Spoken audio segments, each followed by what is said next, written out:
From Tally to Cali, It's time to wake up. Wake up! Wake up! Warchant.com is your ultimate Seminole sports source. And this is Wake Up Warchant, presented by Corner Pocket Bar and Grill. One more corner pocket. Now here's Warchant.com's Aslan Hajavandi. And Corey Clark. Wake up, everybody. It's Wake Up Warchant, presented by the Corner Pocket Bar and Grill in Tallahassee, Florida. My voice, weary. This show will not be. It will be strong. Coming up on today's show, Renegade Express. All your questions, maybe some observations as well from Wednesday's practice, courtesy of Corey Clark. Wake Up Warchant, presented by Corner Pocket Bar and Grill, Tallahassee, Florida. CPTallybar.com. That is the website. Or you can pull out your phone, camera app it, QR code, snap, order online, roll up, show up. And have a blast. Thursday, bingo night at the Corner Pocket Bar and Grill. Yes, Corey? Big dollars on the line. Oh, yeah, man. $250 a pop. Can you believe that? Like, it's incredible. $250 to just, like, get your dauber. And I know that now because I've been at bingo way too many times in my life. I mean, I love you guys. Go to Corner Pocket, enjoy bingo. I should not know what that little marker thing is that you use, but it's called a dauber. But anyway, you're just sitting there. There's no skill involved. It's just you daub the numbers that are called, and you get $250 for it each time. Theoretically, you could win all 4 rounds and make $1,000 for very little money. That's an incredible return on your investment. So yeah, go to Corner Pocket and play some bingo. Kind of like our return when we do our live shows. We'll be doing another one of those tonight, Yeah. 6 o'clock. Come join us, ask your questions. We'll have some fun. What are the odds that Ray Pereira ever donates again? Hey, he actually commented on the YouTube video, and he was very gracious about it, per usual. He said, Corey, Yeah, it's of not your course he fault. would I be. expect you. I should have known you meet millions of people every day. So Come on, man. But Ray, dude, that's like not remembering my first girlfriend. Like, that's crazy. That's crazy. And it's not like I didn't remember you. I know who Ray Pereira is. It's just the face. I've only met Ray once, in my defense. That was probably a pretty hazy afternoon/night for me, for Corey. I see his face all the time on the YouTube, but it's like an inch wide, an inch long. I don't in person. I just, in the moment, it didn't snap with me, and that was very off-putting. Kind of ruined my whole weekend, Aslan. Oh, it's fine. I recognize him from the jump, so I think I made up for it, hopefully. Good, thank you. How's your buddy. first girlfriend look these days? Have you seen her recently? You ever look her up on Facebook? I have not. I'm not on Facebook really anymore, so I have not. Good. Either am I. Smart man. Yeah, I doubt it's great, though. Anyway, certainly not to Stephanie's specs. Not even close. Not even close. Plus, Stephanie's just a much better person. Absolutely. And I can say that knowing that my first girlfriend isn't listening. Speaking of Stephanie, one of the questions on the Renegade Express, they were big fans of us being on the road. It was jangling. NOLA was a blast. I hadn't been back there since the title game versus Virginia Tech. Hopefully it's not another 20 years until we play there again. Appreciate all the great content you guys have been putting out. Enjoyed the car ride show you did heading over. It clearly brought us good luck. So if you guys could have Stephanie drive you around town for the next week's show before Louisville, that would be great. Thank you. Well, Stephanie, shout out. Stephanie and I will be in Louisville. I'll be there too. Maybe, and I'll be there too. That's right, but you're not getting until Thursday, correct? Right? Yes. Correct. Oh man, you should get up there Wednesday. Then we could all go to Churchill Downs together. You could go see an Alanis Morissette with us. All the fun stuff, man. But yeah, that was we got a lot of comments about that show. In fact, there was a family there. And I'm so bad with names that it really bothers me. It really is a weakness of mine. But it was they were at the out. Write yourself a note. That's what I did. I know, but they were at the Howlin' Wolf. It was obviously a husband and wife and 2 beautiful daughters, like 9 and 7 or maybe 11. I'm terrible with ages anymore. I think they were like 11 and 8. But they had listened to the show on their way over to New Orleans, and I think when they were listening to it is right, like when I said, "Hey, we're on exit 70," they had started listening to the show, so they knew exactly where we were driving. They saw the Pensacola rest area with the Blue Angel plane, and they were very nice. So everybody was very nice. But yeah, we got a lot of comments about that show, and because it's not the best drive on I-10 West, but we made the most of it. Well, it's also that was the first. We don't do shows together in person anymore, and when we do, well, that's true. And I couldn't even look at you. Yeah. And so after the game, we get back to the casino. Stephanie and I. Well, Stephanie's in the room. I go because we stayed at the casino. I go up. I'm like, we're not just going to bed. I mean, come on, man. I'm high on life. Let's go gamble. So we go down to the casino, and the first person that sees us is a Florida State fan, obviously, that would recognize me anyway. He's like, oh, and this is Stephanie. And then he goes, hey, is Janarius Robinson in the league or not? And Stephanie didn't remember anything about that, like the name or anything. She's like, what? And I'm like, babe, that was the thing I asked you to look up. She's like, oh, yeah, no, he got hurt. So, yeah, it was funny how many people listen to that show. All right, hey, give us about 2 minutes of your observations from Wednesday's practice, Corey. Afterwards, Mike Norvell called it average, so they hadn't had one of those since they started up. I don't know if he meant started up like fall camp, preseason camp, or ever since they got here. I don't know how far back he stretches on that. I didn't think it looked all that different, but again, man, like it's his program. I trust him. That's a cool thing too, right? Like he looked sneaky, optimistic going to the LSU game, and his team won. So maybe he's got a good pulse on his team. That's a pretty cool thing as a coach. But what did you take away from Wednesday and the comments the coach had afterwards? And again, his team didn't just like win. Like they didn't get lucky. They got unlucky that it was that close. Like as he said afterwards, they left 18 points on the field. Like they should have won that game comfortably. So he did have a good pulse on his team, because people listen to that were like, yeah, all right, man, you blocked an extra point or you're going to overtime. You didn't have a great pulse on your team. No, they were the better team for essentially 3.5 quarters. And part of it reminded me of Jimbo. Like once a preseason, Jimbo would basically call his team out. Mm-hmm. And whether it was a good practice or a bad practice, in our minds, it didn't matter. He was going to do it every 11 days just to like motivate them, to tell them they weren't very good, to keep the false head of the big head away. And you could look at what Norvell was on Wednesday and think maybe that's what he's doing, but I really don't think that. Number one, the teams that Jimbo did that with had 29 draft picks on it. Like they were great teams with incredible players. This isn't that team. This is not a championship caliber team. And what Mike Norvell's point is, the last time around here we had a big win over a highly ranked opponent. We all know LSU wasn't ranked, but it was a huge game. It was the biggest. 7.5 million people were watching the thing. It was an enormous game. The last time we won a game like that, which was North Carolina in 2020, he goes, we went up to this place we're about to go up to, and we got embarrassed, which was that Louisville game the following week. I didn't even realize how it falls, how apropos that it's that opponent. Yeah. So that's what he said. He's like, the last time we did this journey, talking about Louisville, we got embarrassed after a big win. So I think that was part of it too, is like, man, I am not going to watch my team have a big win and then feel good about itself, because you have not accomplished anything. You have accomplished diddly squat when it comes to Florida State standards. And so I think that's what that was kind of the message. I'm sure he didn't like the practice. I don't think it was just making these guys run gassers just to make them run gassers. I think he was upset with it, but I also think there's a message that's being sent, and it's also, man, you guys, you don't come out here and just kind of half-step it.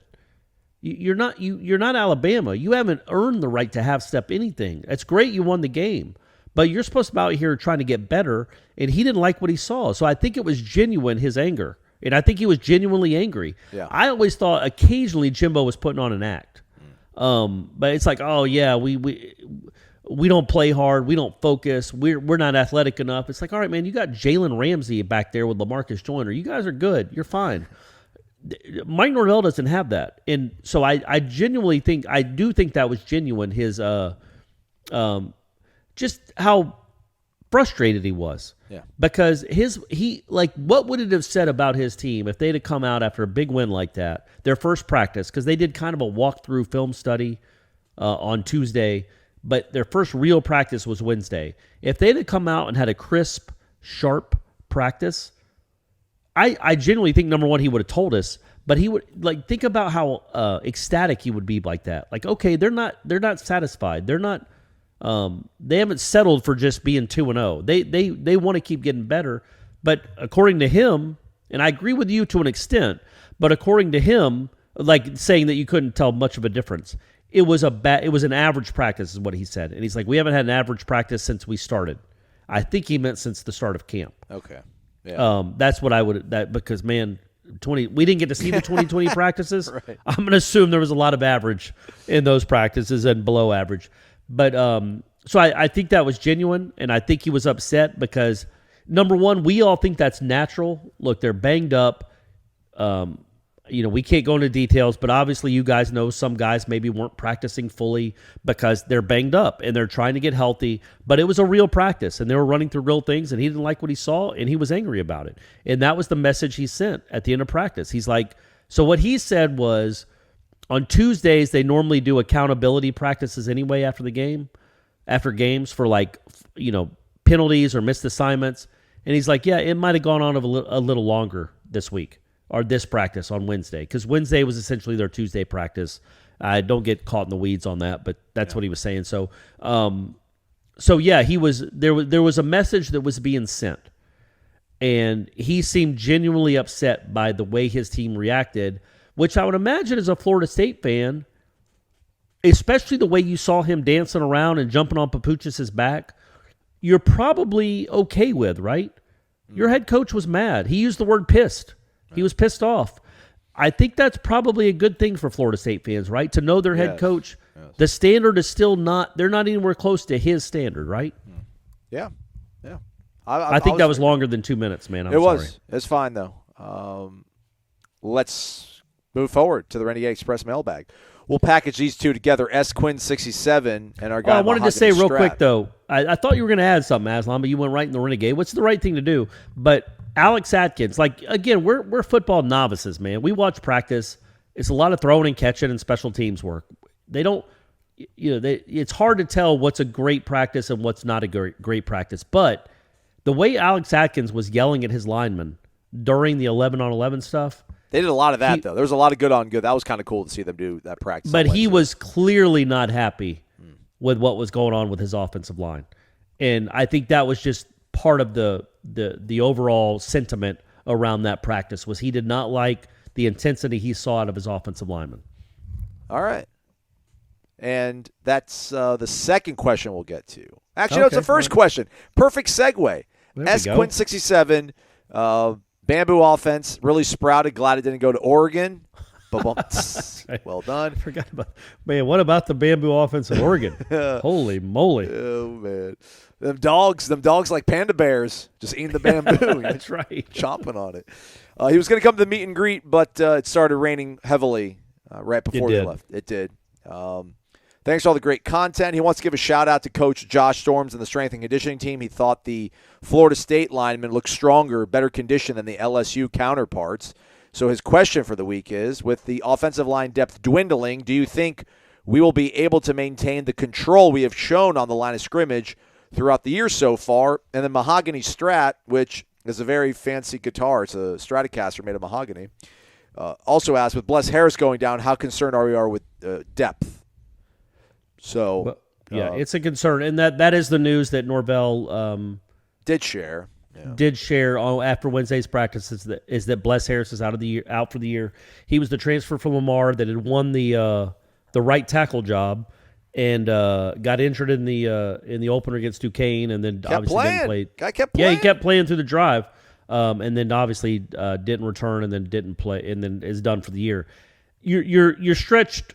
I think you're stretched almost to the max, right? Like here's the good news is I do think they like Bryson Estes, and we know they like Darius Washington. And as far as I know, neither one of those guys played in the game against against LSU. So you've got 7 guys for 5 spots that you feel pretty good about. And what helps you a lot is Gibbons, Darius Washington especially, can play multiple positions. Turnentine can play and Emmanuel's played tackle. Turnentine's played guard and tackle. Like, you've got guys, like if Turnentine can't get it done in right tackle, and I thought he played perfectly fine against LSU. If he can't get it done, you've got other options. Darius Washington is back there getting healthy. You've got a guy that can play 3 different, well, really, he can play all 5 spots on the line. Emmanuel could probably play 4 of the 5 spots on the line. Same with Turnentine. So you've got guys that can move around a little bit, but I would say you've got the 5 starters, you've got you've got Darius Washington, you've got Estes, and maybe throw Thomas Schrader in there. Maybe. Yes. And after that, you're done with guys you feel good about, right? Yeah, right? I don't even know if I feel good about Schrader. And I don't know that they feel good really. about. Yeah. But I think Estes had a good camp, man. And the fact that he's a redshirt freshman that they kept working in to different sets where he was working with the ones, they obviously have liked him for a while, at least since the start of camp. So I think he's a guy that, he would take some growing pains if he played, but I think that's a guy they believe in, and it's going to be a part of their future, like Armella will be. But I don't think Armella's ready yet by any stretch. Maybe Estes isn't, but they like Estes enough that he's gotten a lot of good reps against good defensive linemen in practice. And so I think they're at 7, man. But, man, you've got to stay healthy. But it does help that you've got 4 guys that can play multiple positions. Robert Scott's your left tackle. He's not playing anywhere else. And Maurice Smith is a center. He's not playing anywhere else. All the other guys within the 7 can play multiple positions. So that's good news at least. But, yeah, you're on your last legs as far as depth now. Well, yeah, if a tackle goes down, you have Darius, and then if a center goes down, you probably move Dylan inside, and then you have to again recall a guy like Estes maybe to play one of the guard spots. So you have Darius. Darius can play the guard. Yeah. Like that's the beauty of it. But man, you win it. Like losing Caden Lyles, and maybe he doesn't start anyway. Like Maurice Smith might have beaten him out, and then losing your starting tackle. That's not great. But they are more equipped to handle it than they've been in the past. But still, you don't want a rash of injuries, man, or you're going to start playing freshmen and redshirt freshmen and guys that you don't think are capable, and that's when it can get ugly. Yeah, looks like all the starting 5 played every 70. They played every snap, all 73 of them. So, and yeah, Darius, no one else got in there. So, but hey, what happens? That's kind of a weird thing I saw on the ESPN bottom line this past weekend. They were showing a lot of teams, like I think NC State lost 2 starters in their game. I think Michigan State lost 2 starters. It's not a Florida State. Oh, really? Yeah, it's crazy. And they were showing on the bottom line. It was like, Michigan State lost starting, like Louisville lost one of their starting linebackers and someone else. It's not like their actual name. I'm like, well, I don't know if I like this. I know what you guys are trying to do here about betting lines and stuff, but, there's more stuff to talk about than just injuries when it comes to a team, as Mike Norvell would attest to. Right. Let's package these two together back-to-back. Rocket 89, prevent defense is one thing, but those 2 drives prior to the last one were disconcerting, as was the offensive stall out in crunch time. What do you think was going on there? And then old dad, wake up. I've listened to a few shows after the win. Got to say I'm a tad bit shocked at the pass you're giving Adam Fuller. I realize we all see things differently and have our opinions, but there's been a ton of talk about not kicking a field goal, whether they should have ran a different play on a pitch. Haven't heard much about what almost lost on the game, and that was giving up a 75-yard drive and then a 99-freaking-yard drive to a team that barely had a pulse. If you disagree, it's fine, but, man, I can't believe you two are ripping into him for that debacle. Thanks for the Tinder story, Aslan. Hit them slots harder next time, Corey. Cheers, old dad. I guess we could maybe talk a little about the offense stalling out. Yeah, I walked down. They were up 24-10 with 9 minutes left, and I think I saw one more drive, then I went down to the field level, and I didn't see Florida State possess the ball until they got all the way after the muff punt, and they were knocking on the goal line. So it's, they had a short field. They moved it even closer, and they just couldn't finish a drill. So I don't know how much the second half offense, which is something that we were talking about with Mike Norvell over the years, had been kind of a bugaboo of sorts. But, hey, man, they scored 17 points in the second half. So it should have been at least 24. Yeah. But all right, the defense. Well, Corey didn't give him a pass. I'm giving him a pass. I just know what you want. I don't know what you guys want him to do there. Do you want him to start? You want him to bring pressure, send 6 guys, and then Jane Daniels has got wide open throws to make that are easy? They burnt a whole bunch of clock. Sometimes your guys got to make plays. Well, they didn't burn enough, though, because they scored on the final play. Look, here's the thing. If you go back and watch the 99-yard drive, if the play that Jane Daniels scrambles for like 20 yards or something, right after the burst sack, I think, if Derek McClendon or whoever comes from behind and knocks him forward but doesn't tackle him, if they tackle him there, the game is over. And the prevent worked perfectly.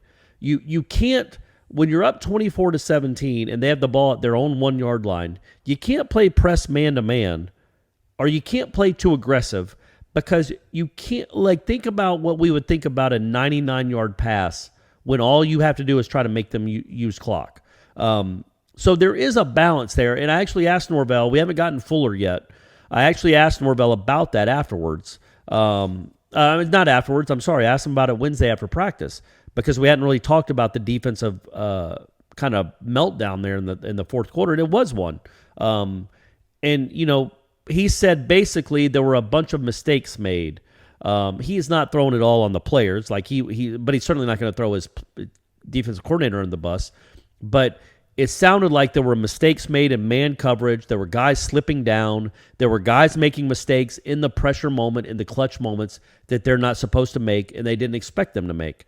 And hopefully they learn from that. But I get it, man. Like, look, the Jacksonville State game, we all remember the last play, which was insanity. But before that, even then, like you gave up remember, they had the ball at the 1 or 2 yard line, about to go up 24-7. They were up 17-7 with the ball at the Jacksonville State 1 yard line. They went for it on fourth down instead of kicking the field goal. They didn't get it. They then allowed a 99-yard drive to Jacksonville State before giving the ball back in time for the Hail Mary play. So not great. They don't have a great history with this. And as I pointed out on yesterday's show, in that practice where Jordan Travis lit them up, they were in the prevent then. They're not good at it. And that is an issue. And that's the whole something point of the prevent, though, isn't it, Corey? Like, you're allowing them to complete things. No one's prevent is stout. You can't, but you can't make it that easy. You can't make it that simple. And what Norvell said was, we thought we could get pressure with our front four, and he's like, we did occasionally, and they did. Verse got a sack. They moved Jane Daniels off the spot occasionally, but you can't give up. Like, Jamie Robinson doesn't push a kid out of bounds. Because I don't know why, but he gives them an extra 7 yards and a first down by not just pushing them out of bounds. There were other tackles that weren't made. There was too soft a coverage. It was bad form. McClendon as a spy doesn't make any sense. But yes, you are right to criticize a 99-yard drive with 1:10 left in one timeout. That's ridiculous. And it's 3 straight touchdown drives after you've dominated the game. So it's all about experiencing and learning, and it goes for Fuller too, but it also goes for these players. Like, there is a balance between being so passive that you give up 17 yards very, very easily, and being too aggressive where you give up, like, say, a Jacksonville State play to end the game. Like, there is a balance there where you make it kind of hard for Jane Daniels to see it. What bothered me about those 3, well, the last 2 drives in particular, the first drive that they scored after it was 17-3, that's Akeem Dent making a play where if he doesn't push the kid, I think the game's over. But he does. He pushes Jane Daniels. He gets flagged. That gives them a little juice. It gives them 15 yards, free 15 yards. Then Jamie's called for a personal or a PI. So they got 30 yards in 8 seconds without completing a pass, without doing anything, because of your safeties. And then all of a sudden they feel good about themselves. The second to last drive and the last drive are very problematic because you can't play that soft. You can't play that soft to make it that easy. There's got to be a balance, man. Because we watched it. You were on the field, but that last drive they played 3 safeties high, probably 25 to 30 yards off the ball. You can't make it that simple. If you're playing 3 safeties that far back, the 16 yards is going to be wide open. 8 yards is going to be wide open. And in a college game where it stops when you run out of bounds, it stops on first downs. I guess it always stops when you run out of bounds. When it stops on first downs, the 120 doesn't matter that much. You've got to make it a little harder than that, and they've got to learn from it. But he doesn't get a pass for that. I do think if you told me the rest of the season the Florida State defense is going to give up 23 points every game. Every game they play, they're going to give up exactly 23 points. I would say Adam Fuller, good job. All right. You know, that's winnable. You can win with that. 85 Noel down further asked the question, what happened to Travis J? We'll package that with another query from Sam Stye 52. What's the deal with Demore Tate? Greedy Vance, Jarian Jones give up completions all the time, yet they keep playing. 3rd year in the system, and Demore never gets on the field, not even special teams or in blowouts, to my knowledge. Just don't get why they wouldn't give Demore a shot with our corners being underwhelming. Go Noles. Because he's running against lesser talent and not really showing that he's superiorly talented than those guys. So I get it, though, because you're seeing Green and Jari not do well either. So why not give this kid a shot? Just, we're at practice now. We kind of understand what coaches talk about when they're like, we're going to go with these guys because they look better in practice. Well, right? And that's the thing is, man, these guys get paid a lot of money. In this their livelihood at stake. They're going to play their best players, and they do not think that Travis Jay and Damori Tate are those guys, and they have all the information and all the knowledge. So, Damori Tate, I know he had a 4-star by his name when he came here. Same thing with Travis Jay. They ain't those guys, man. I don't know how else to say it. If they're 3 years and 4 years into the system now, they can't get on the field now. They can't get on the field. Now, I'm not trying to write off people's careers necessarily. I guess there have been rebound and there have been great reclamation projects, but I would be stunned. And I don't like saying this. I would be stunned if either one of them ever did anything of significance at this school. I don't say that. I would say start 4 games in a row. Because, we could have maybe said something like that about Brendan Gant. Brendan Gant falls on a fumble. That's a play of consequence. he was Johnny. I honestly, I don't know when I would see them on the field unless there were a bunch of injuries. Yeah, no, I agree. That's what I mean. Okay. They got a bunch of guys in front of them. They got Damori Tate's had 2 true freshmen pass him. So it's just, look, man, I know there was a 4-star by his name and we want him to be good, but Adam Fuller doesn't get paid to play the worst players. Like he's playing the guys he thinks are the best players. And clearly that is not Travis Jay and that is not Damori Tate. So, take that for what it's worth. I hope they turn their careers around, but it's so long into their careers now that you wonder if that will and can happen. That's all. But yes, watching in practice, I would say we're not stunned, right, Aslan, that neither one of those guys got on the field or get on the field. Whenever I see those guys go through either individual work or their reps in 11 on 11 stuff, usually they will almost instantly get corrected and coached and hey, you did this, you need to do this. But I don't see that with Greedy and Jarian. Now, Greedy and Jarian get beat on things, but I don't know, maybe it's more of a clear cut. There's less nuance to what's going on. But I rarely see them being told, hey, you blew this, or it's kind of the way I see them coaching and talking to Travis and Damori. And it's not demeaning or anything like that, but it's usually whenever they go through a rep, they're almost always stopped and hey, no, you're supposed to do this instead. So at least it sounds like they probably can trust. I don't know, trust is probably not the right word, but maybe just Greedy and Jarian, they know what they have. They understand if they put them out there, this is their limitations. This is probably what they can do. They probably don't have that level of comfortability with guys like Travis and Damori at this point. And again, if you're at this point and you haven't developed some sort of consistency or they know what you can be, then they just aren't going to find ways to put you on the field. It's not their job to do that. It's your job to figure out ways to prove that you deserve to be on that field. And they haven't done it. Shaim ended up being second team, third team, and he would kind of flash and figure out ways to move up the depth chart. So, Shaheem played a lot in the LSU game, not just the block kick. There were times last year though, as a true freshman, kind of working up though. But now looking at Shaheem, he played a lot in their nickel and dime coverage, and they would actually sometimes move Jamie Robinson up to linebacker, and have Shaheem Brown play the other safety. I don't know if that's something they plan on doing the rest of the season, if that was specific to LSU, but I noticed that a lot, that Jamie Robinson was pretty close to the line of scrimmage, and Shaheem Brown was back there with Akeem Dent. So he's worked himself in there. These other guys, look, if Adam Fuller thought Adam Fuller's job, it's not in concrete, man. This isn't Mickey Andrews we're talking about. If he keeps giving up 99-yard drives in the last minute, his livelihood's on the line. He wants to play his best players. He just doesn't think those guys are it. Moving along, the next question here on the Renegade Express. Actually, I should have thrown this in here, too. Corey is my dad. What's up, Brady?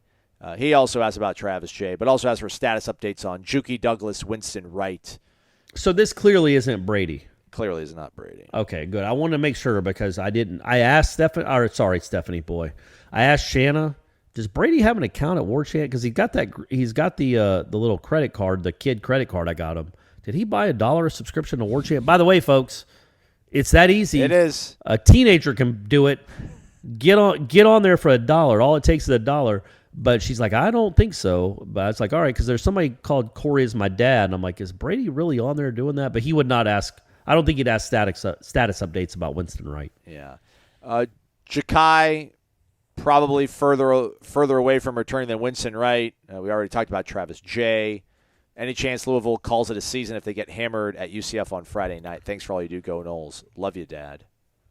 Hey, love you too, son. And there's no telling how many I got out there. Anyway, I'm interested in that. If Louisville's, I assume, an underdog in that game at UCF. 6.5 points, yeah.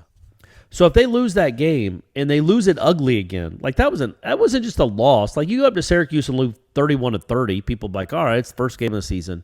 It was ugly. 7 points, man. When was the last time Syracuse held an ACC team to 7 points? I mean, was Jim Brown the running back? Like that hasn't happened in forever. So it was the ugliness of the loss. And if they compound that with another like blowout loss on national TV, yeah, man, Friday night there's going to be a lot of people that are going there to boo. I don't know that means they're going to punt on the season. Like, look, if you give them a reason to believe, we've seen it, and Florida State fans have seen it for decades. If you give a team that's wounded a reason to believe, then yeah, there's going to be a tough game. And I would not, no matter what happens Friday night, I'm envisioning a tough game. Florida State's not going to go in there and win comfortably. We're in the win that small would be the mode, most everybody. stunning. We're in win small mode, so yeah. But also I think that would be the most stunning outcome of any of them. Is Florida State just going on the road on a Friday night against a desperate team and a coach fighting for his job, and then just winning comfortably? I don't envision that. I assume that will come down to the final 5 minutes of the fourth quarter, like many of them will. Drill Sergeant Porter, wake up, go Noles, baby. That's all. And we can't give updates on injuries, right? Really? Right? About the Winston Wright. Yeah. I will say this. You mentioned a show ago you think he's getting awfully close. Yeah, and I think and we wouldn't tell you either way. Really, you'd have to get us at corner pocket or something. But I will be really interested in what, if anything, we see from Winston Wright in the days ahead. If he gets himself working into what he looks like going into the Louisville game, because just imagine that dude with the guys you already got. I mean, that's just Jordan Travis is already pretty good. Imagine getting the best receiver of the bunch healthy enough to play. It's a good idea. It's good thought. It's good thought. Thanks, Drill Sergeant Porter. He just said, "Wake up, go Noles, baby." That's all. Nice. That's good stuff. Unconquered. Curious. Your thoughts. Guys like Jared Verse, Jordan Travis, Akeem Dent, sans personal fouls, Jamie Robinson with regards to leadership on and off the field. I think what doesn't get considered enough is the value of experienced leaders on the team and how much it impacts young guys and sets your standard going forward when we talk about rebuilding cultures and things of that nature. Big part of what we've been missing the last 5 to 7 years. Coach can only do so much. Thoughts? Yeah. Was that a question? That wasn't. It was more of a statement, right? Or did he say thoughts at the end? Yes. Yeah. Okay. Well, there you go. That's a question. Yeah. I always wanted to ask Norvell that because I almost want to be like, hey, you voice your displeasure with this practice. Do you just turn the page, or do you hope your players push one another, hold each other accountable, and things like that? I think Jordan's a little bit more comfortable. I think maybe talking to certain guys on the offense. I don't know if he's like a total – I mean, everybody respects and loves him on that football team, but I don't know if he's a guy that's going to tell Fabian Lovett, like, tighten up or anything like that. Akeem is bubbling with optimism. But, I think he's kind of – which is fine, man. I think him and Jamie's another guy that's supremely talented, but Jamie's just not the rah-rah guy. He just kind of – dials in on himself and tries to, the best thing for him apparently seems to be, let me play my best. That'll be best for the team, which is totally fine. I think Akeem's kind of that kind of cut from that cloth too. Maybe Jared Verse can grow in, maybe another week or two can, kind of solidify that kind of role. But yeah, there's not particularly kind of like a spiritual leader, if you will, on either side of the ball right now. But again, Jordan, I think, does a good job with the quarterbacks, and obviously the offensive linemen really respect Jordan, talk about blocking and keeping him upright and safe. And things like that. So there's some of that, but maybe not what everybody kind of thinks of like in a Hollywood. All right, this guy's our bell cow. I haven't seen that yet. Yeah, it's not like the scene in Remember the Titans. Like, what do they say? Weak side, strong side. Yeah. They just keep screaming at each other. Yeah. By the way, they finished second in the nation that year. That team did to Valdosta High School. That's right. Yep. I would say Burse is the guy on Burse and the two linebackers could be those guys. I think those guys are spiritual. I think those guys can be rallying leaders, not just watch my play on the field. I think they're boisterous, feisty guys. On offense, yeah, man, I don't know. We'll have to see. I think Jordan Travis has certainly the capability to be a leader, like a vocal leader. But he's a nice kid, and he loves those dudes, man. I don't know that he's going to scream at them. Yeah. And I'm talking about his own guys, like the offensive guys. Maybe you don't even need that. I don't know. I think what's good about the way that the direction this program is going is that I do think that's a big deal. I'm not saying it's not. But man, they just all seem to be adults. They're level-headed adults that do their jobs, and there doesn't have to be a lot of rah-rah and false confidence. I think they all hold each other accountable, and they hold themselves accountable. And their coaches certainly do, man. Nobody holds a position group more accountable than Alex Atkins. He's got 20 of them in that offensive line, and he holds them very accountable. Norvell holds them all very accountable. I think all that matters, man. I don't know that you need strong side, weak side, screaming at each other. Maybe to be a championship team, you will. But right now, for what they're trying to get this program to, I think the leadership is okay. Because I think they're a tough-minded team, right? Which is what you want leadership for. But I don't think you look at this team over the last 12, 15 games. Let's say 12 games, and think they're a weak team. They're a strong-minded team, right? They got some resiliency. Yeah. So that's whether you have a great Telvin Smith, LaMarcus Joyner leader or not. The characteristic you want of your team is to be tough and mentally tough, and I think this team is. All right. Let's Shaheem Brown, by the way. Shaheem Brown might be a guy. When he starts playing more, I think he's a guy that will be a leader. Certainly by next year he will be. All right. MyBookie.ag, everybody. Put some skin in the game and bet on your Noles. I think it's going to be pretty good this season. We're going to win more than we're going to lose this time around. It's awesome. Or do what Corey does and bet against the Noles. Or bet against the Noles because you're going to feel good either way. Using the promo code WARCHANT will get your first deposit doubled instantly at MyBookie. You can get involved in the NFL action, over-unders, season win totals. But you folks usually come to us for the college stuff. I think it's 61 points, the Louisville UCF game, 61.5. I think I'll take the over on that. But right now, Florida State plus 15,000 to win the national title. I think we should put $100 down on it for Akeem because Akeem is quite striving for the best. Okay. He says, 2-0, we want the whole thing. So if you think Florida State can get the whole thing, plus 15,000. I don't currently see Heisman odds yet, but when that happens, we'll get involved too and see what the odds are. What did you say for Florida State to win the championship? Plus 15,000. So you could put $1 on Florida State and win 15,000, or you'd put 100 on Florida State and win 15,000? 100 to win 15,000. Guys, that seems like a no-brainer. I mean, you put 500 on, that's $75,000, gang. Just throwing that out there. MyBookie.ag. Bet anything, anytime, anywhere. Use that promo code WARCHANT. Get your first deposit doubled. Growing up, my dad used to take me to the game at the stadium. We'd watch our favorite team play, and then we'd always eat at Zaxby's. That's why it means so much to me that Zaxby's is the official chicken of college fans. To me, they go together perfectly. It reminds me of my dad and... Oh, come on, Ref! Are you serious? Get some glasses! Terrible call! Now I take my kids to the game, and we always eat at Zaxby's too. It's tradition. We're proud to be the official chicken of college fans. Zaxby's, indescribably good. And don't forget to listen in for the Zaxby's Indescribably Good Player of the Week every Monday on Wake Up War Chant. All right, back at it. We kind of touched upon this, but I guess maybe we can dabble a few more seconds. Beat the ever-living remains out of the horse. Dixie Knoll, what's the plan going forward for the putrid attempt to defend the pass? Even before the prevent was on, LSU was moving the ball anywhere from 8 to 15 yards per play. Duke Cooper, huge liability. Jamie out of position more than once. Who would have thought that Renardo Green would be our better corner? Fair, I guess, Corey. Yeah, no. Fire those guys, put new dudes in. I guess that's the attempt to. No, I mean, we do have to remember for 3, and I know it was a weird game with a bunch of long drives, but LSU had 3 points with like 2 minutes to go in the third quarter. Like, and that's a very talented skill position group. So let's see.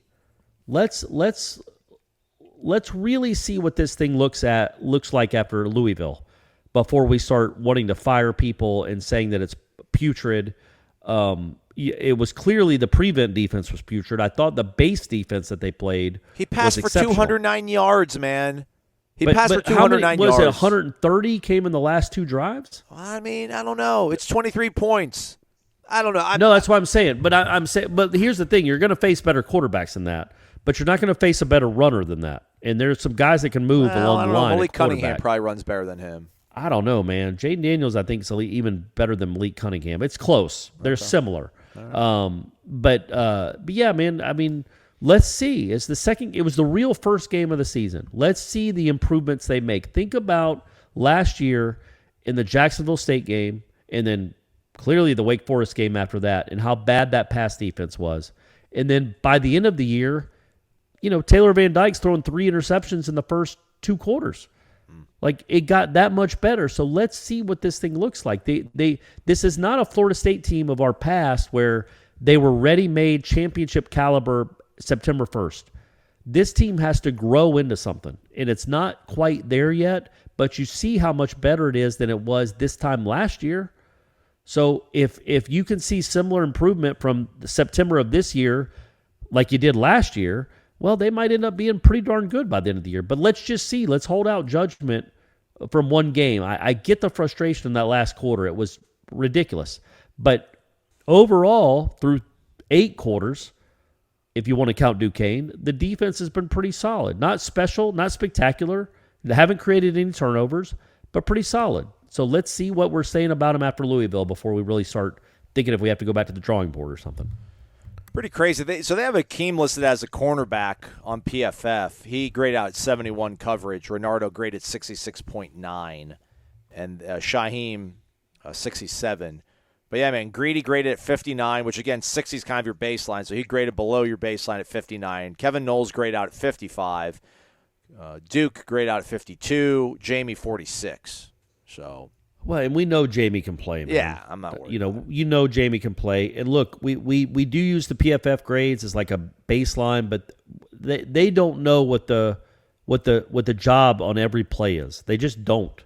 So you don't know that Jamie Robinson really played a 46 game. Like, if we asked Adam Fuller his grade of Jamie Robinson, it might be completely different than what PFF gave him. But no, the secondary wasn't great. It certainly wasn't special. But they were going up against some dudes, man. Yeah. And that changes the way you play. Like, if they get lit up by Clemson's passing game in the fourth quarter, I will be really upset because I don't believe in those Clemson receivers at all. The LSU receivers, at least 2, maybe 4 of them are going to play on Sundays. That was a tough task. And for 3 quarters, the quarterback wasn't great. He didn't see a lot. But through 3 quarters, they played really well. Let's just hope they can make it 4 quarters going forward. And you're also having to worry about him scrambling, too, so that adds a little bit of that's a stress on toughie. your mind, too. Our guy Mark in Naples, wake up, where to begin? Still on cloud 9 from the New Orleans trip. I was blown away at the turnout by Nole Nation. Imagine how we'll travel when we start winning 10 or more games and championships. Amen, brother. What's the best food you had? He didn't have anything great, he says. Although we stumbled to a place 5 minutes after we had bad pizza off Bourbon and had some of the best oysters ever. He asked me if I made it to Acme. I did not make it to Acme. The dinner with that young lady on Saturday was or Friday night was legit. Dead dog you're talking about? Yeah. Was legit one, probably the 3 best dinners I've ever had. I'm not going to tell you where because then you can triangulate her shop and then find out who she is. And I don't want to do that. So smart. Was it Popeyes? It was a crystal on bourbon. I give up. Nice. But I went to dinner with Corey and Stephanie on Thursday at GW Finn's. That was pretty solid. I'm not big. That was great. I love that place, man. And I know you don't eat pork, but man, I'm telling you, that pork belly, the appetizer, that watermelon compressed. That's watermelon. incredible, man. Yeah. That is just the best appetizer I've ever had, and that's an Emerald restaurant, we think.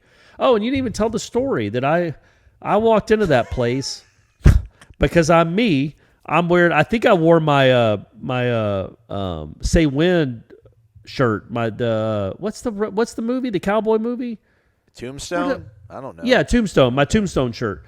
And they're like, yeah, you have to have a collared shirt to be in here. And I'm like, oh no, well, that's not good. But they had one behind the counter for me, so I had to wear a GW Finn's collared shirt, it said GW Finn's on it, and it was a blue shirt. I wore that to dinner because I'm too poor apparently to dress like a grown up. And they had to make me dress like a grown-up. Corey basically looked like he was like the valet guy at GW Finn's. Yeah. It was like an embroidered logo on the sleeve. Nice collared shirt, though. Very like a slate blue. Really made the eyes pop. Corey looked quite handsome. It did, and I really kind of wanted to just put it on the bill and keep it. I like that shirt, man. And I love that restaurant, so I should have just kept the dang shirt. All right, Mark's so happy. Are you guys ready to start the Jordan Travis for Heisman campaign yet? I would, but, man, they're going to lose like 2 games probably at least, right? As high as we are right now, two? We're as high as we are right now, and you can't lose 3 games to win a Heisman. He seemed in total control of the offense. I agree. He managed the game very well and made big plays on the big stage. Norvell sidebar. Norvell also talked about that after practice on Wednesday. Just Jordan made plays on third down. Things that just they couldn't do for him. He did for himself and the team. The way he ripped that pass to Pokey for a touchdown after almost getting decapitated by all-acc was a thing of beauty. True. It was incredible. Now it seems the defense can't game plan just to stop the run, opposing defenses. Are you really worried about the running backs after this game, or do you think Norvell and Atkins knew that LSU was going to key on the backs and take that away at all costs? Go Noles. Thanks again to Warchant for the awesome party at Howlin' Wolf Saturday. I'm not worried about the RBs, running backs. They'll be all right. I'm not worried about them. I just would have liked them to be better. And they're going to have to be better by the time Clemson and NC State roll around, because you just do. You need some special out of that group. And I don't know that obviously none of them are Dalvin Cook, but you want them to be, you want them to be good football players, and you want them to be difference makers. And none of them were on Sunday night. You had to rely. You can't rely. What if Jordan has a bad game? That happens. Pitchers have bad games in baseball. You need to have some guys that can make plays, even if your quarterback's not playing great. And that's what was a little bit disappointing about Sunday was I didn't think they rose up to the challenge. Jordan Travis absolutely did. Pokey Wilson absolutely did. For the most part, the offensive line did. Johnny Wilson, Micah Pittman had nice games. They dropped a couple passes they need to catch, but I thought they had nice games. The running backs, I didn't think rose to the moment, and that needs to be the last time that happens because that's a good group, and they need to play better than that. But I'm not worried about them. I think they are good, and they just had a not a great night. Ruthless_Gaze. The last 2 years, the offense looked good while running scripted plays, then never had the same rhythm the rest of the night. Now, I know it's only a 2-game sample, but the offense seems to be in rhythm most of the games. My question is, do you know how much input Atkins and Tokars have during the game? Can't honestly say I do. Ruthless_Gaze. I don't really know even how we could really even find that out. I don't know if anyone would really admit it. But I get it, man. Don't want to give all the credit maybe to Mike, but at the least he seems pretty confident what his offensive line can do, that he's pretty much run the full complement of an offense, right? We don't see anything limited that they're doing. There's nothing that strikes us as this is limited because they can't do X, Y, Z. Like they're going for it every time, everywhere. So no, and it's such a luxury to have a quarterback that you fully trust and knows the whole offense. Like this is Jordan's 3rd year in this offense. Like it is fifth year playing college football. Yes, correct. So he knows he has a quarterback that knows it. So that is such a luxury. I don't know that Dillingham had that last year because Jordan Travis didn't have a lot of experience. But Norvell has an offense, our quarterback that is in complete control of the offense and knows everything. And that's such a relief as a play caller that maybe Dillingham didn't have. He definitely didn't have. that is a luxury, but I don't know.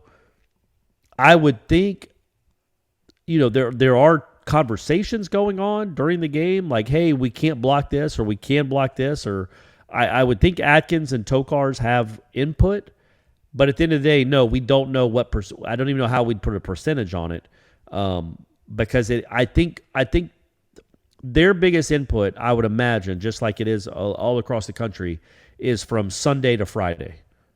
Installing the game plan, coming up with plays that they think will work, watching the film, seeing weaknesses that the defense has. That's where I think Tokars and Atkins, along with Norvell, come up with a game plan together, the three of them, I would think. Maybe just Atkins or Norvell, but Tokar is the quarterback coach. He has to have some input. But on Saturday, during the heat of a game where you have, 40 seconds in between plays? Is it 40 or 25? Why do I never know the play clock in college football? Oh, man. Is it 40 in the NFL or is it 40 in college? Well, it's both, right, Corey? It's both. Isn't it like 25 in certain situations, like on a punt, but then 40, like when you're going, when you actually have the ball and you've got a first down, or you run the ball on second down, 2nd and 7, it's 40 seconds at that point, right? It's both, isn't it? I think so. And then also, like, late in the game with, like, no time left, like 1 second left, if your knee hits down before you go out of bounds and they accidentally rule that you got out of bounds, then the play clock is unlimited. Okay. Like, take, for instance, LSU. Like, they could have taken 90 seconds to snap the ball, apparently. The clock wasn't going to run. So, who knows? Who knows what it is? But, yeah, it's 40 seconds. But yeah, man, like I think with what those two guys do is so important from Sunday to Friday. But in the heat of a game, it's gonna probably be Norvell. You can't have a lot of people chirping in your ear when it's 2nd and 8 at the 23. Like, you've got to have an idea what you're gonna call anyway. You can take some input in between play, like in between series. But I think play callers kind of want to be left to their own devices in the middle of a drive. All right. I might skip on some of the stuff that you guys are saying, trying to get through as many questions as we can. Sunday Gold, next 4 games: Louisville, BC, Wake, NC State. What record is most likely to be after that stretch? 5-1, I'll say. Well, no, it'd be 5-0, right? Right? Oh, you're saying? He said the next 4 games, so they're 2-0 right now, Corey. Right? Yeah. Louisville, BC, Wake, NC State. 5-1. NC State. I didn't know he threw in. Yeah, I'd say. Ooh. I'll say 5-1. I'm drinking it. I'm drinking it. I just think NC State has a maybe athletic enough defense, true road game to create some issues. Otherwise, I don't know, man. Louisville is going to lose to UCF. I imagine they're just not gonna. They're going to roll over. I think. I disagree with Corey on that. So, and I actually shouldn't say they're going to, walk all over them, but I just don't think it's going to be nearly as challenging as we thought, although maybe they can try to stem the tide by winning that game. But, yeah, Boston College and Wake are just – I don't think they're athletic enough on defense to keep up with this offense, and I think the defense will keep those teams in check. So, I just think when you look at the Wake, Louisville, and NC State games in particular, those spreads are going to be anywhere from, like, you're favored by 3 or you're underdog by 4. Somewhere in that range. So, man, your best case scenario is probably 2-1. So 3-0 seems like a hard. Like I think I would say the most likely scenario is you win the 2 home games, you lose the 2 road games. Wow. I'm not predicting them to lose to Louisville. I'm just saying it's college football in 2022. Like, you can't assume road wins, especially when you're a program that hasn't stacked up a lot of them lately, and it's a Friday night. So I would say 4-2 after that. Yeah. And look, man, if you're 4-2 going into Clemson, that's not the end of the world. But best case scenario is probably 5-1, right? Yeah. Like, you're going to lose. You're going to lose a close game. Like again, I love what Mike Norvell's building, and I love that they won that LSU game. I don't know that I would predict 6-0. That seems like a big stretch. So anywhere from 4-2 and 5-1, I think seems pretty likely. Should have really kind of packaged it with the random_John question here. Given what you guys have seen and now know about this team, who do you see our losses being to the future, being in the future this year? What are your reasons for saying such? What do you need to see from the team to believe we'll win those games? Don't you think, though, I want to see the Louisville game, and not just because I'm couching it or I'm riding the fence. I want to see how this team plays in a true road game. Like, that was not a road game Sunday night, guys. That was a neutral site, cool bowl atmosphere. I want to see when they go to Louisville, and I don't know, there'll be 50,000 people there. 80% of the crowd will be for Louisville. I want to see how they handle that before I can predict how they'll play at Miami, at NC State, even at Syracuse. Like, we got to see how they play on a true road game. But me right now, I would say Clemson because of that defense, especially that defensive line. And if they throw in the freshman quarterback and he ends up being really good. And then at NC State, because, again, I think that defense is good. But you don't even respect the Clemson receivers, you said. Now you're scared of them? I don't. But I think that Clemson Florida State game is like a 20-16 game. And I just think it's going to be harder for Florida State to move the ball against that defense consistently than it would be for Shipley, the running back, and then whoever the quarterback is to score 24 points against Florida State. And then at NC State, at Miami, those are really tough games against good teams. So I would say those are the most likely losses. I don't know. It's really only one true game. That Duquesne game just doesn't. I know it counts, but just it doesn't count at the same time. And although I know it was LSU's first game, you have a little bit more, seasoning than they did. I think I kind of have a feeling what the team is going to look like. So I don't know if there's anything I can see that's going to make me believe that they for sure will beat Miami, that they for sure will beat Clemson. I think at this point, I still just listen. It's a rivalry game. It's on the road. That quarterback still pretty good apparently. I just know I feel like Cristobal is going to push the hell out of that team, make that a hell week for them, and just knows how important it will be to win that game. So it'd probably have to be more about what I see from these other teams. Like, is Clemson going to some reason stick and ride with DJ this whole time? Or does the Clemson kid maybe, does he shrink in his first big game, which would be maybe at Florida State on the road if they don't get a chance to get him in earlier? So I kind of have an idea of what Florida State's going to be this year. So it's going to be more about the teams they're playing, and if like Van Dyke starts taking a step back, starts becoming a turnover machine, then I'll feel better about that Miami game. But right now, just again, like Miami, Clemson, and Florida's probably going to be a pain in the rear because that quarterback's going to be a load to take down and defend. Hopefully, only we win. Hopefully we don't lose all three of those games. But those are the games that probably that get me concerned. And NC State, true road game, and probably defense that's somewhat athletic enough to keep up with Jordan Travis in this offense. To me, the key to the season, well, there's a lot of keys, but these next three games, man, they're all so winnable. If you go 2-1 or 3-0, that to me will dictate the entire season because you're going to lose some games, man. There are tough games on this schedule, but to be 4-1 or 5-0, man, that is a real step. A real step. Like, imagine when was the last time this program was 5-0 or 4-1? It has been a minute, man. I think 4-1. The last time they were 4-1 or better in October was 2015. Yeah. So it has been a long time since they felt something like this. So if you win two of the next three games, and like I said, they're all winnable. Then again, they're all losable. But if you can win all two of the three or all three, then that sets yourself up to have an 8-win season. Which to me right now, talking to me after a 24-23 win over LSU in early September.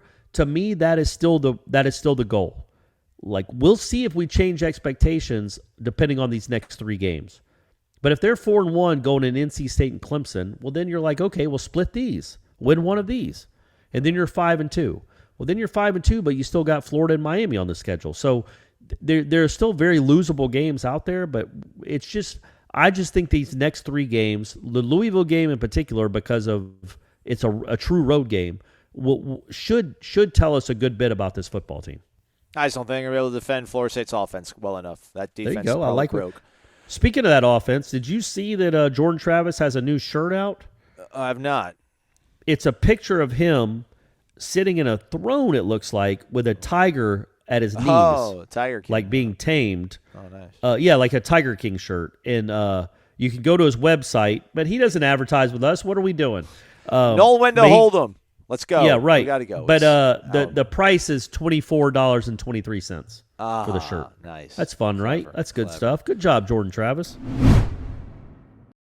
Noel Wendell Hold'em. I can't believe we're doing this again. Everyone chalking up wins in the coming weeks like it's a foregone conclusion. I'm just reading this question. We're not going to answer because we just answered it the last 8 minutes. Yeah. I love the Noles. Thought they looked great. Jordan Travis was amazing, but we've seen them have one good game before. Then they come out and play like garbage. Sure, Louisville played poorly, but it was their first game of the year. Lots of teams look sloppy. We need to slow our roll, win a few games in a row. Then we can talk about having a 9 or 10 win season. I am not down on our team. I love the quarterback, the improved offense, and I think Mike's the guy, but making grand pronouncements has bitten us in the butt time and again over the past few years. How are you two falling into the trap again? Enjoy the team, enjoy the games. Wait till they play like that against real teams a few times in a row before talking about a 9-10 win season. Well, that's not fun. We have to talk about this team every single day, so I can't wait 5 weeks to talk about 9 or 10 wins. But I'm not being rude about it. I'm just saying I'm not there with you. Again, these teams, they're playing, the way they match up, just like the way Florida State looks. My truth, you also asked about kicker. Without off my chest questions, do we have any other kickers on the team? How about in the upcoming recruiting classes? On3 only has 7 ranked kickers in the nation. All 7 of them are committed, but there is a kid from Orlando who's committed to UCF. Maybe we can play quite well and steal him away. But people are worried about the kicker.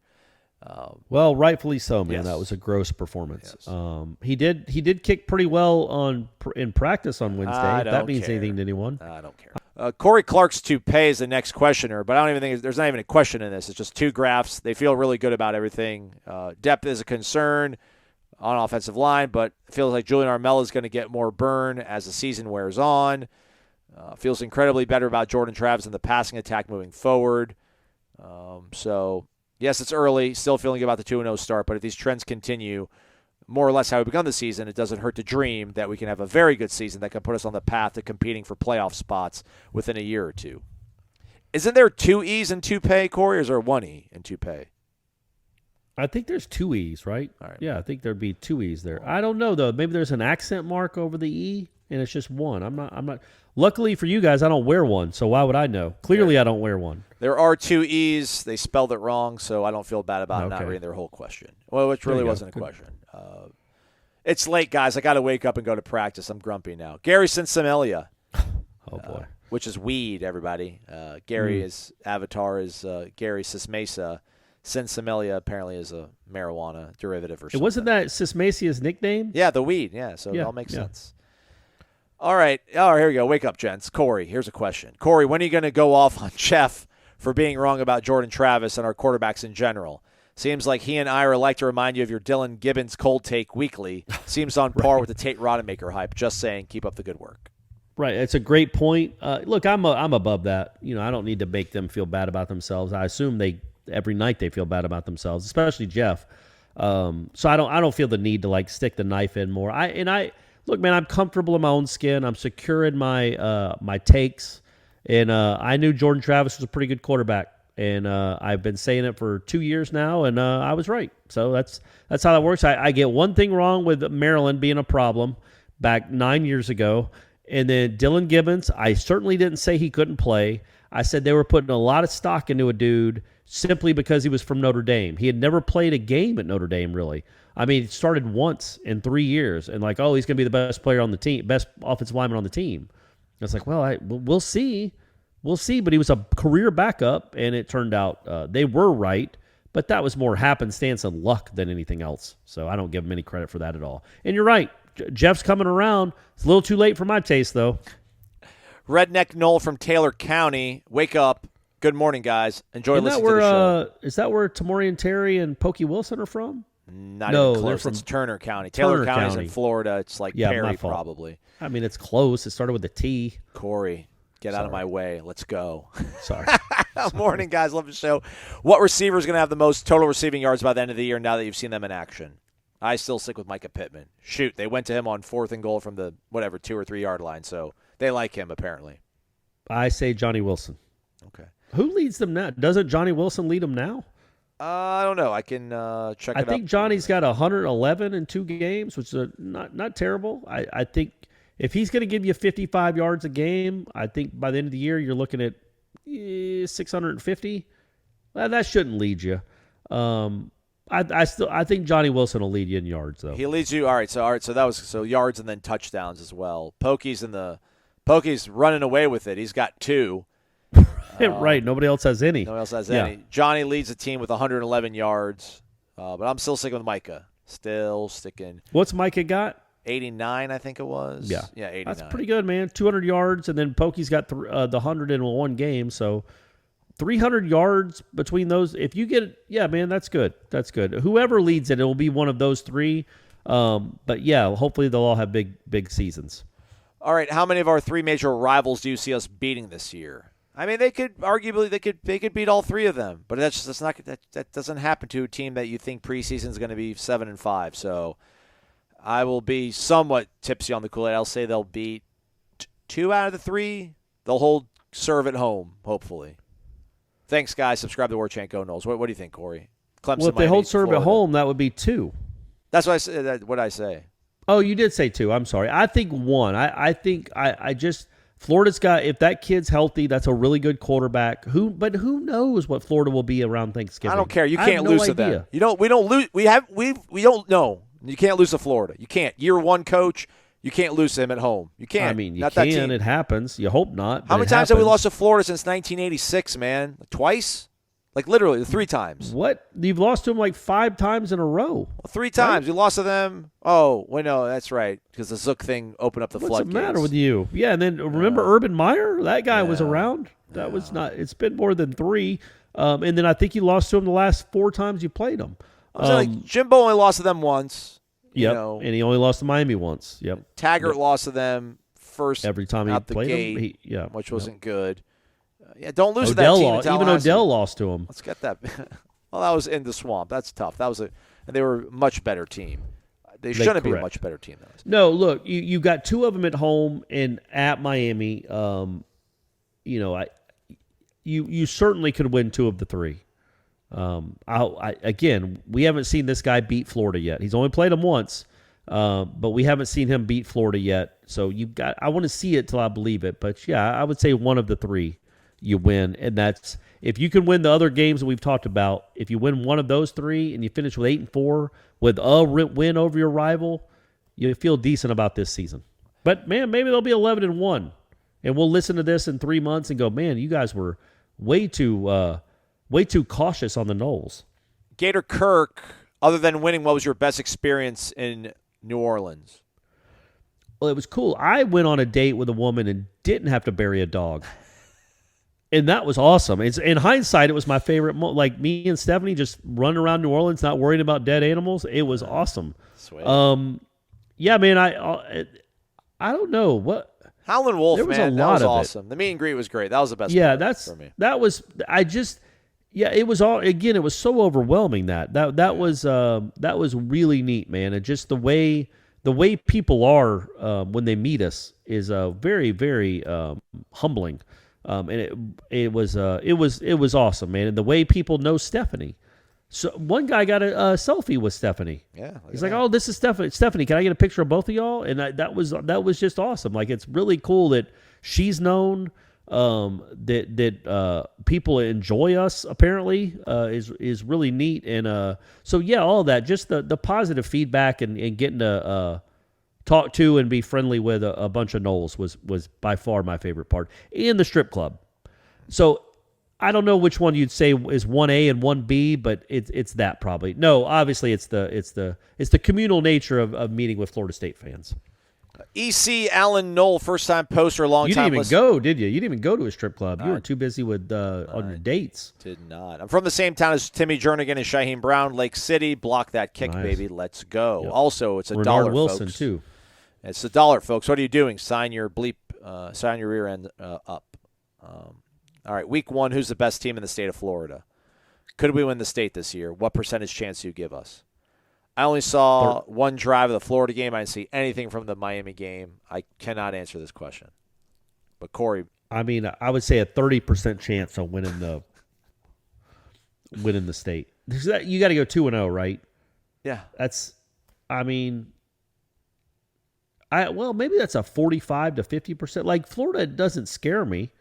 Neither does Miami yet. We'll see what they are, but Miami hasn't. I mean, they played Bethune. We don't know anything about them. And then they play Southern Miss, who they're favored by 30 against. But then they got A&M, right? I think A&M's like their third game. Yeah. Well, Southern Miss this weekend. Yeah, so after they blow out Southern Miss, probably ask us again after the A&M game, because I really do think that'll say a lot. But I'm certain you're certainly not scared of either one of those teams. It's just, again, you're talking about a program. I know we're in love with what we've seen here lately, and Jordan Travis is 8-3 in his last 11 starts. But you're talking about a program that has done so much losing over the last 5 years. It's hard to start just chalking up wins. Florida and Miami both have done a lot of losing too, so that's why I think it's you got a 50% chance of winning both those games. So, 50% chance of winning each game. So I would say less than that for winning both. Clearly, that's just, I guess, how math works. Pistol Mike wonders, likes Fuller, but maybe he's hit his ceiling. Mike could go far in college football, but I think he needs to ensure he's surrounding himself with assistant coaches who have that ability as well. This is an 8-4, 9-3 staff. Mike doesn't want that to be a ceiling. What do you think? A few more games before you make that judgment? Yeah.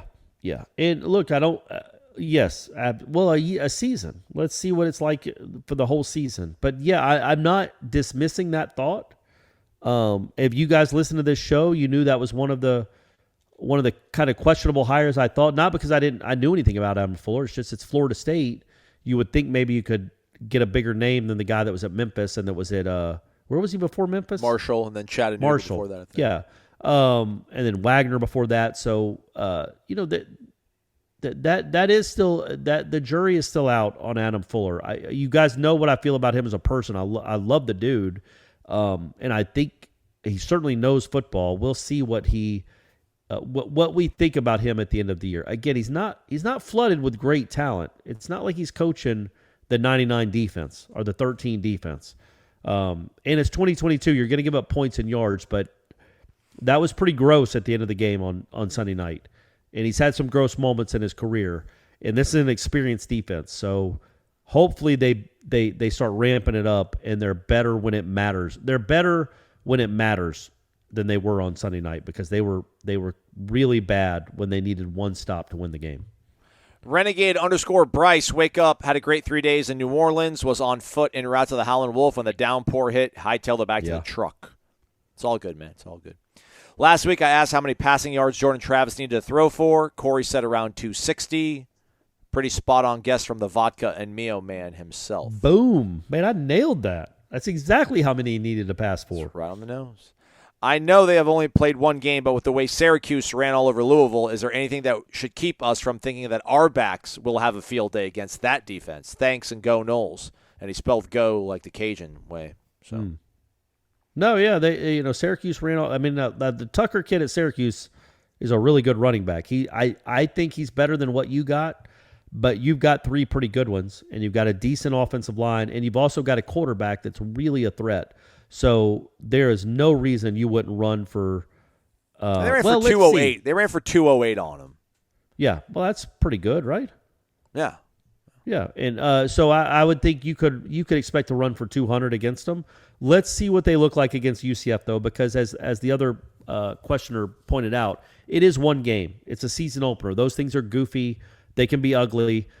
You make your most improvement from week 1 to week 2. So let's see what Louisville looks like on Friday night before we start, predicting an easy win or at least a bunch of yards rushing, because maybe they make a lot of adjustments and they're a much better team on Friday night, or they could collapse and lose 44-6.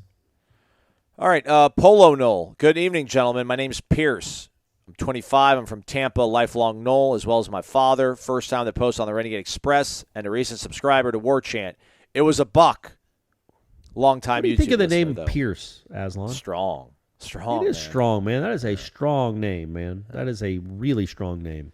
We're 2-0, not ranked yet, but it feels so good. As for the season, with that win over LSU being gratifying, there's still so much room to grow. So my question is any chance if we correct the mistakes that we made, like the personal fouls or roughing the passers on third downs to extend drives that later extend and lead to a score, the absolute debacle of the last 3 minutes, and learn how to finish, can we catch fire through the middle of the season and make a run at a New Year's Six bowl? Ew. Win 10 for that, man. You got to win 10 for that. Or, because even if like Clemson catches fire and goes to the playoff, well, maybe if you're the second best team, I don't know. They probably give it to whoever loses the Coastal, right? Whoever loses the ACC championship game probably goes unless to they Miami. unless they got like 4 losses or something to Coastal. Yeah, if you go 10-2, I would. If you're Florida State and you're 10-2, and you just saw the amount of people that showed up for that game against LSU, you're going to make a New Year's Six bowl. That one of those bowls will want you. The TV ratings will definitely want you. That was 7.5 million. Was the second most watched game of the weekend behind Notre Dame and Ohio State, which has enormous followings. I would think if you're 10-2, no matter what the two are, you're going to make a New Year's Six bowl. NYC Nole, wake up, big win, fellas. Let's go. It's me, the original. But we're not predicting that, are we, Aslan? Not yet. New Year's Six. You're thinking about it? Not yet. Yeah, no, not yet. Okay, all right. Not yet. Again, man,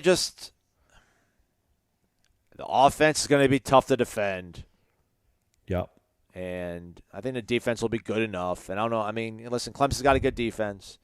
But we'll see, man. If they come here, Florida State's 5-1 in game days here, and it's a night game, and Cade Klubnik, that's a second start. First one on the road. Yeah. That'll be tough. And what? That's what I want Louisville to prove to me is I get it. The offense looked very good. Jordan Travis was in complete control. They scored 24 points.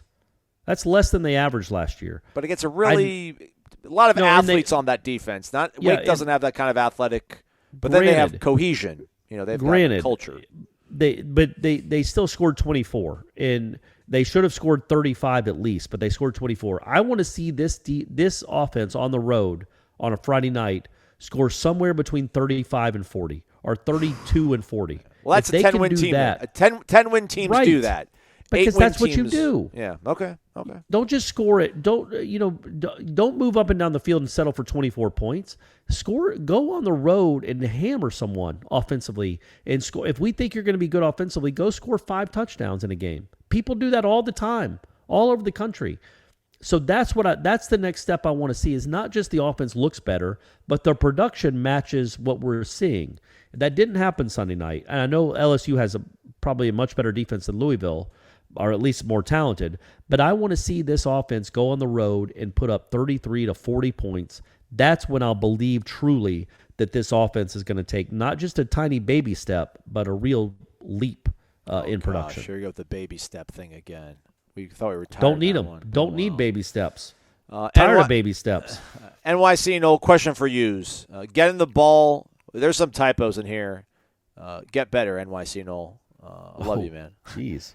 What's the matter? You want to just shut it down, Aslan? We don't have to keep doing this. We'll do 2 more. We'll go 2 hours. Right. Then that's just too much. Question for yous.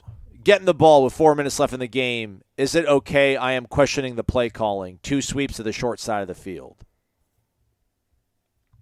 Yes. Did they run? Is that the question? That's what I don't know. There's a parenthesis closed, but not a parenthesis open. And there is a question mark in there. So it is a question. Sure. They gave it to Ward, who ran around the right side, and then, kind of went down instead of he didn't want to go out of bounds, so he kind of fell down and cost himself a couple yards, I think. He also, I didn't think he needed to bounce it outside so much, but anyway. And then I think the next play was Deuce for another 3 or 4 yards, falling forward. That whole, I thought Mike Norvell was great for the whole game as a play caller, except inside the 5. That series was a dud, and that was when you absolutely did not need a series like that. You had been playing well the whole second half. Then when you get down to 7, it gets a 7-point game. There's 4 minutes left. You have to move the ball, maybe go down and kick a field goal. The game's over. You go 3 and out for the first time, I think, the whole game.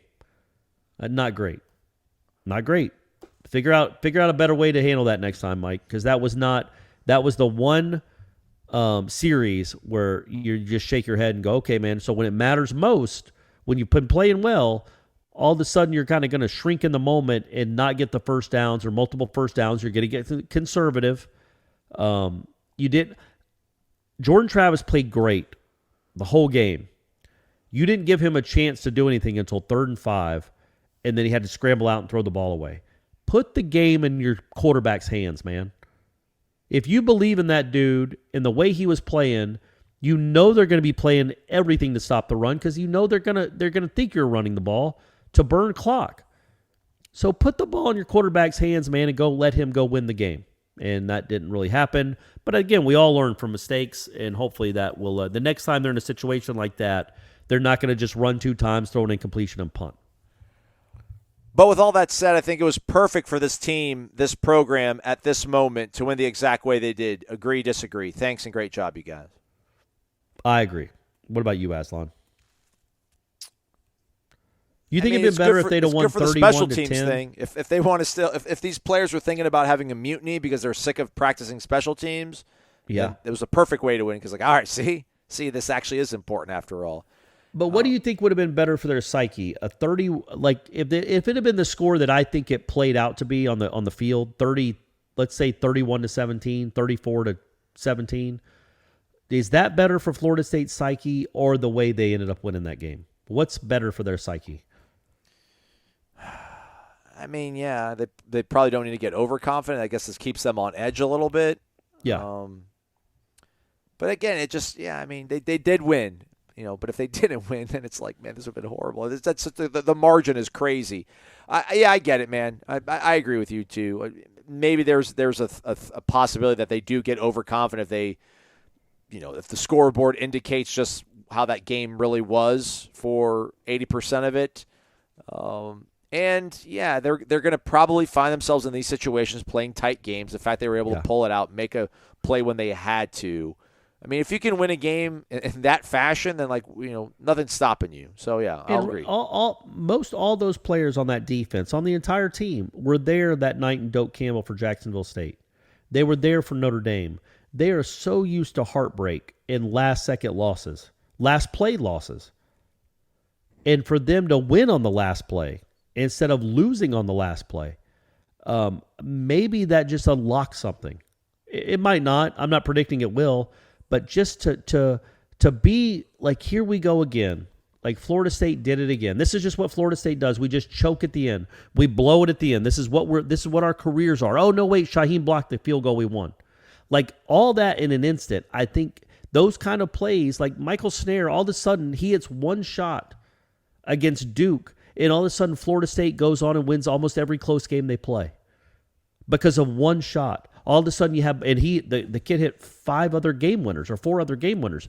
Like you just start to have a belief in yourself. And maybe that's what this team needed, is not a 34-17 comfortable win, a 24-23 almost heart-wrenching, gut-curdling win to say, okay, we can win these games too, even when we don't play well, even when we have horrible breaks and we choke at the end. Somebody still makes a play and we go win the game anyway. That might unlock something. We'll see. I wish Doc Brown showed up in the DeLorean out front of my house right now. I want to go to alternate universe 2022 and see what the world looks like if they would have lost that game. Man, I don't want to live in. I don't want to live in that world. You don't want to live in that world. I don't want to live in it, but I'll hop in the DeLorean and I'll go check it out as long as it still functions. I can get back to the reality. I mean, if they would have gone for 2 and got it, we're having a segment where I just call Lane Kiffin's phone on every show, and I'm like, hey man, will you come here please? But now I'm like, New Year's Six Bowl maybe. And I was because you guys know my role. I'm kind of like I try to be the not the realist, the pragmatist. I try to the silver lining guy. It would have been really hard to find the silver, man. I would have said, look, hey, you outplayed LSU for 50 minutes. Isn't that awesome compared to what it was 2 years ago? Oh, yeah, but you still caught a pitch and you fumbled, and then your defense gave up a 99-yard touchdown drive with an embarrassing fashion. Like, all that matters. And all you had to do was stop the 2-point conversion, but you couldn't stop a 2-point conversion. No, because of course you couldn't. Why or you would went you? to overtime and you couldn't, But you know what? That's the ultimate They didn't universe. lose, did they? They didn't. They didn't lose. Shaheem Brown, baby. Shaheem Brown for life. Thank God for Shaheem Brown. All right, we're going to do a live show at 6 p.m. We didn't get anywhere even close to all your questions, everybody, so I apologize. I mean, Aslan, I feel like we had to rip through 27 questions. There was 47 questions, though, Corey. I mean, no show in America answers 47 questions. We easily could. We really could. I don't know that they want us answering in 8-word answers, though. I don't think they want us to go 6 minutes on talking about the defense 5 days after the game either.